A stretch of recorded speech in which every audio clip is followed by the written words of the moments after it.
The following is a special sports presentation of the Cincinnati Bengals.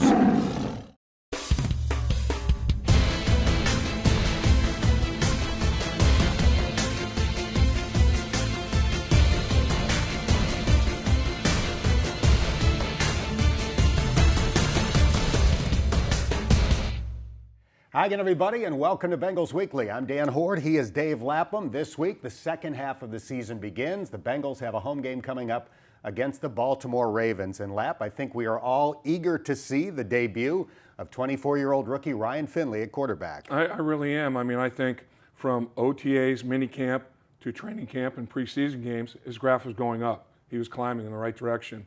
The thing I like about him as a former offensive lineman is his pocket presence, his pocket awareness. He has the sixth sense. He has the eyes in the back of his head. You know, he has a clock in his head when he knows he has to climb the pocket or he has to sidestep and buy more time, create space and time in the pocket. It'll be interesting to see if that translates because, you know, in the preseason games, let's face it, he wasn't facing the Baltimore Ravens defense, that caliber of player, but his football IQ is up there. The other thing I like, Dan, is he's got Andy Dalton with all of his experience and knowledge, his offensive coordinator, his position coach, Andy Dalton, 4 quarterbacks, feeding him information, getting him ready. And he's a smart guy himself. I think it'll work. All right, more on Ryan Finley to come, but right now, time for this week's Clutch Performance. It is brought to you by Bridgestone Tires, clutch performance in the world. Wilson catches at the 8, charges past the 20, 25, 30, and there he goes. Come on, baby. Brandon Wilson will take it to the house as the attempted kick inside the 10 fails miserably for Justin Tucker and the Baltimore Ravens. Brandon Wilson sprinting 92 yards untouched for a Bengals touchdown.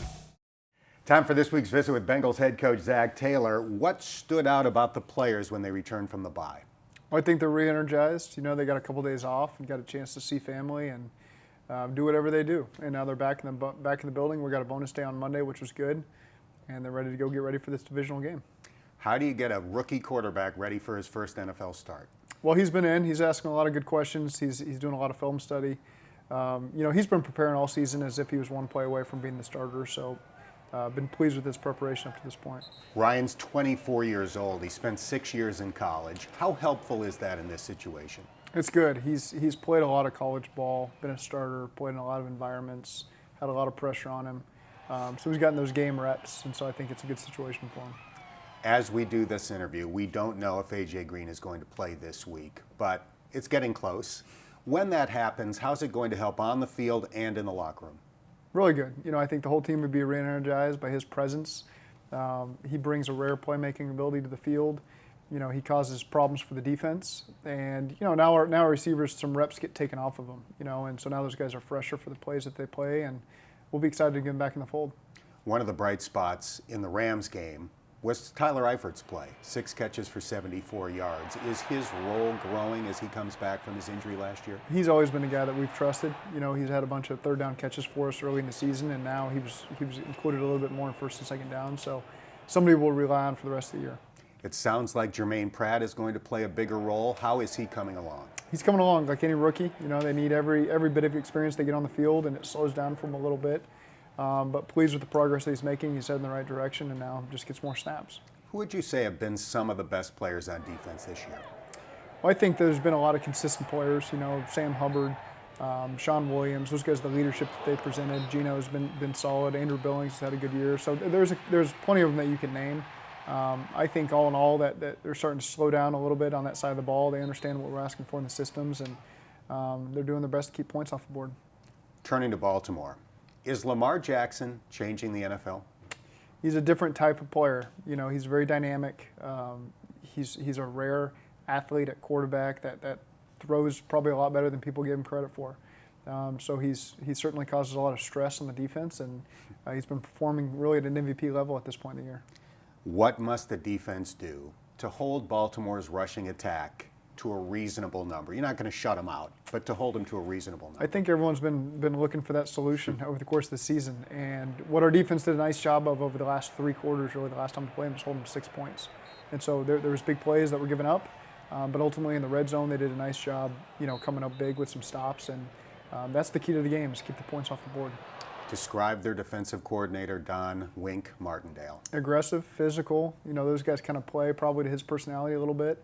One of the most really talented defenses we've seen all year. They're getting healthier at the defensive back level, and those guys up front are pretty massive, and they cause a lot of problems. So it's a tough test for us. Same true on the offensive line? It is. They got a bunch of maulers, not just on the offensive line, at tight end. They're a physical team. The back's a physical back. So they cause a lot of stress on you. Joe Mixon referred to a new 8-game season coming out of the bye. Is that how you want the guys to look at the second half? I do. It's we certainly had our struggles the first half of the season. So now let's just come back fresh and really start the season over the best we can and approach it one game at a time and just get better in every single area in all 3 phases. Best of luck Sunday. Appreciate it. We'll put Zach on the telestrator. Take a look at some footage when we continue here on Bengals Weekly. Bengals Weekly is brought to you in part by Fifth Third Bank, on the field, in the weight room, and in the community. Fifth Third Bank and the Bengals are driving to better. Learn more about the drive to better at Bengals.com/53. And by McDonald's, the greater Cincinnati area. McDonald's owner-operators are proud sponsors of the Cincinnati Bengals. Welcome to the telestrator with Bengals head coach Zach Taylor. It's time to learn. Coach, show us a couple of plays that made an impression on you in the first half of the season. So here's a couple of plays from earlier in the year against Arizona.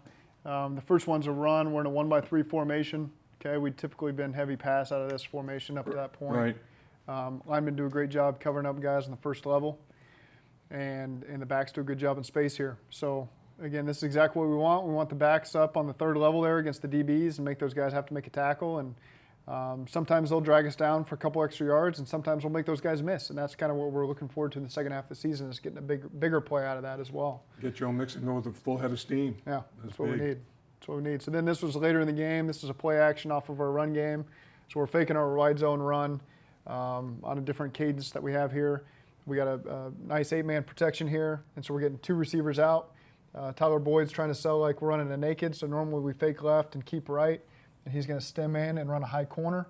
And we're going to have a low cross on the backside, but now we're setting that up. He's going to lean him and cross face, and we're intending to score a touchdown, and that's what happened here. So nice job with the protection. You see Auden Tate in there as a receiver protecting as well.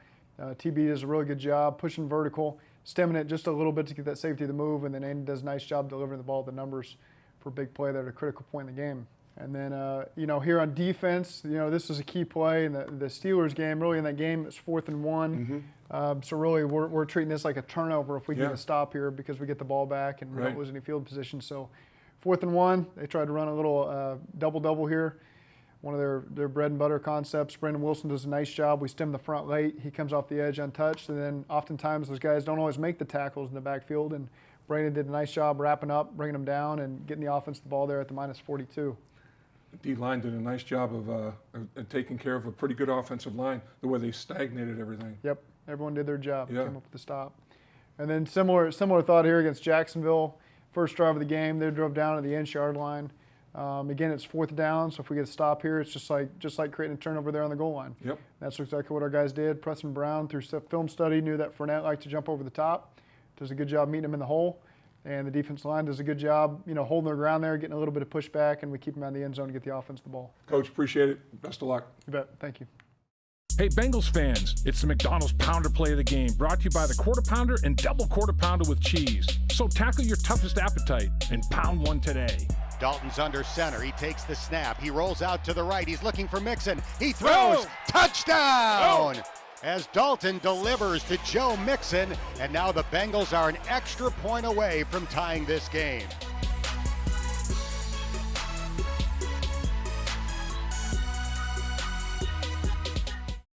Coming up next, Ryan Finley makes his NFL debut this Sunday against Baltimore. He'll talk to Marissa Contepelli next when Bengals Weekly returns. Show your Bengals spirit by joining the Who Day Ladies, presented by Kleenex, Kotex, and Cottonelle. Members will receive exclusive club gear, access to special club events, and so much more. For more information and to sign up, visit Bengals.com/ladies. This week's Drive to Better is presented by Fifth Third Bank, where it pays to Houday.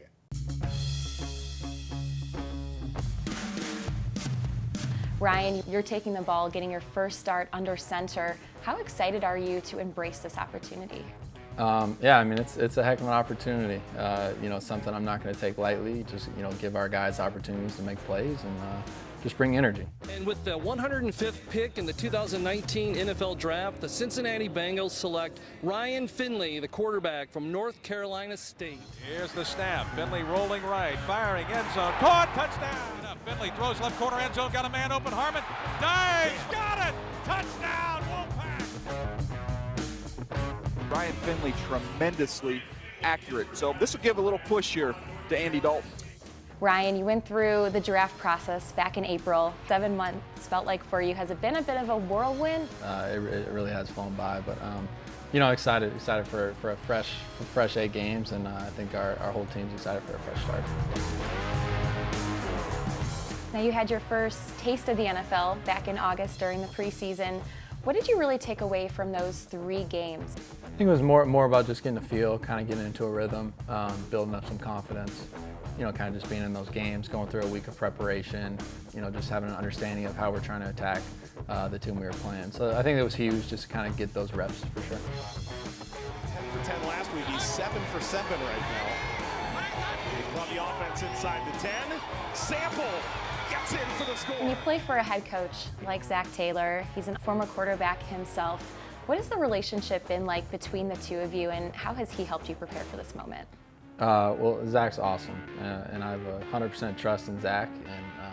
And anything he wants me to do, I'm going to do, and I'm going to do to the best of my ability. So, just looking forward to getting out there and playing, and just executing what he calls. Back to throw, Finley will get away, fires wide, and into the end zone, Jordan Ellis. Have you seen your preparation change at all now that you're going to be starting? I think naturally it does, but I did try to do my best being dialed as the backup. At any moment's notice, you could be in the game. So, similar in that, always need to be ready to play. Ryan, what drives you to be better? I think myself. I think I'm hard on myself, and want to be perfect, but obviously can't attain that. But try to get as close as possible. Well, Ryan, thank you so much for spending some time with us. Looking forward to seeing you out there on Sunday. Thank you. This season, every time the Bengals complete a drive of 53 or more yards, Fifth Third Bank will donate $530 to student loan relief. Enter for the chance to win at 53.com/Bengals. Now time to learn more about this week's opponent, the Baltimore Ravens. We put Lap on the telestrator for this week's X's and O's segment. Dan, we know about this guy, Lamar Jackson. He can run the football. This design is pretty cool. In motion, going to influence. Watch the play action fake influence this blitzer. This tight end that's lined up as like a wing back is going to pick him up and block him. Jackson's going to get out of pocket. Down the field goes Boykins. So Jackson has a run pass option with this. My guy, pull him out of the pocket, secure it, have a two-way go. He could run it with that speed that he's got, but he's got a downfield receiver, Boykin, who's beating his man well enough. Jackson underthrows him slightly. This could have been to the house, but it's a big play. We know about Jackson's feet. He's improved with his throwing arm. This is a killer right here. 6'3", 305 pounds. Usually lines up in the backfield. They have him as a tight end. Boyle, Hurst, two tight ends lined up in the backfield. Watch the action here for Ingram. Tight end's going to influence here. Watch Boyle block 2. He's going to seal 2 guys here. Both the linemen are working on the backside for these 2. Have a great lane for Ingram. Look at Boyle. He picks 2 guys up. Have a wall. Off to the races. That's a hell of a job by Boyle coming from that backfield position. That inside power running game. That's put your big boy pads on because these guys are serious about it. Okay, this guy's the GOAT, greatest of all time, right? What's Baltimore doing? They're bringing 7 guys up on the line of scrimmage. 7 guys. And let's take it back. Only 2 are in a 2-point stance. Who's coming? Who's not? Call slide protection. This guy's not going to end up blocking anybody. And they outnumber him 4 against 3 blockers. They have a 4-on-3 advantage. You can only pick one up, clean to the quarterback, sack. They bring one more than you can block. That's the whole scenario with these guys defensively. They're going to be with some pressure packages for sure with a rookie quarterback, Finley. All right, we didn't see footage, but we know that Justin Tucker is the best kicker in the NFL, probably ever. He actually missed an extra point last week in that Sunday night game against the New England Patriots, and that's only the second one he's ever missed. That leads to this week's Bengals trivia question. Who holds the Bengals career record for most PATs without ever missing one? We'll have the answer when Bengals Weekly returns.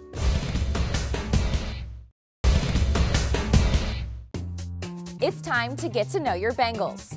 What is your earliest football memory? Earliest football memory, probably playing quarterback in 3rd grade. Got a couple memories of throwing touchdown passes, running it in. The first day of practice, my dad and I were putting on my pants, and we put on the knee pads and the thigh pads, and the thigh pads and the knee pads. And I didn't really feel a difference. I didn't know anything was wrong. And we're getting into the car, and he goes, I think we did this the wrong way. So that was my first ever memory of football. Probably when I was 7 years old, and I caught a touchdown pass in overtime to advance in the playoffs. I'll probably say I was 6 years old. We went to the city Super Bowl, and I had 3 touchdowns. Freshman year of high school, came out, and I was playing right tackle, and during the water break, the coach told me to go along. Threw me the ball, I caught it, and I was tight end, and that was kind of all she wrote from there. This is gonna be weird, but probably just the way I used to enjoy blocking when I was probably 115 pounds when I first started playing at 7 years old. And just blocking, I think I played like left guard, and they would just run behind me when needed. Probably when I was 6 years old in the Super Bowl. I think I missed the block. I was supposed to block for Spencer Ware, who plays for the Colts now, and I missed the block and he got a tackle, so that was my fault. So I got to get better O-line back when I was 6. That's what I remember. When I first tried out for like JV, they put me at receiver, and I lined up the wrong way and ran the route the wrong way, so that's always stuck with me. Finally, I got my mom to sign off on the waiver for me to play football, and that first day, they had Oklahoma drills, and back then, everybody, you lay on your back, and they throw the football at one and you turn up and you try to run through the guy in front of you, and it was love at first sight for me. I took the ball and I ran the wrong way. I feel like a lot of the guys start off that way, but I wish I had video proof, but it was 100% true. Took the ball and went the wrong way. I got tackled like on the 1 or something. Yeah, it was pretty bad. Welcome back. Time to answer this week's Bengals trivia question. Who holds the Bengals career record for most PATs without ever missing one? It's a good one. Good one, my man. The original Bengals, 1968. Dale Livingston nailed 20 in a row without a miss. He was also the Bengals punter. He was. In that first season of 68. All right, time to tell you where we're going to be on location for our Bengals radio shows this week. On Wednesday, we'll be at Goodfellows in the Anderson Town Center for the Bengals Game Plan show presented by Bud Light. That's from 6 to 8. Then on Friday from 3 to 6, we'll be at Buffalo Wings and Rings, the Beachmont location for the Bengals Pep Rally show. Time for this week's Sideline Report brought to you by Tri-Health. Coming out of the bye, a chance to get a lot of significant players back from injury. And welcome back. Not welcome back Cotter, welcome back players, because Carl Lawson coming back from the hamstring problem, Darquez Denard, same thing, coming back from the hamstring issue. Andre Smith, ankle problem, he's going to return. John Miller, groin issue, he's going to return. Getting some guys back. Unfortunately, though, Ryan Glasgow goes in injured reserve, done for the season. And Alex Redmond, he won't make the dance against Baltimore. All right, now time for Lap's keys to the game against the Ravens. We're going numbers game today, and the first number is number 1. And it's not the loneliest number, because what's going to happen here is you've got a defense coordinator, Don Martindale, that's going to bring one more than the Bengals can block. He's blitzed over 50% of the time coming into this game. Got a rookie quarterback. May up the ante to 60, 65%. Ryan Finley's going to have to do a really good job of pre-snap locating the blitz, Post-snap, he may not be seeing the same thing he thought he saw. He's going to have to make adjustments because Martindale is going to bring the pressure. Those pressure packages will be there. Number 11, for 11-on-11 football, Lamar Jackson with that quarterback run game. It's 11 guys on 11. Usually quarterback hands it off and watches. Lamar Jackson is running. He's got a running back, Ingram, blocking for him. They out-leverage you with an extra helmet at the point of attack. 11-on-11 football, they're going to be very sound in their gap discipline, get off blocks, make plays. Lastly, the number 25. In the last 24 games, the Bengals are 6-0 when they score 25 or more. They're 0-18 when they don't. The Baltimore Ravens are averaging 31.4 points per game, best in the National Football League. You're going to have to score some points to beat the Baltimore Ravens. You got to get at least 25. That's going to do it for this week's show. For Lapp and our entire crew, I'm Dan Horde. We'll see you next week after the Pigskin Flies at Paul Brown Stadium. Bengals Weekly was brought to you in part by McDonald's. The greater Cincinnati area McDonald's owner-operators are proud sponsors of the Cincinnati Bengals.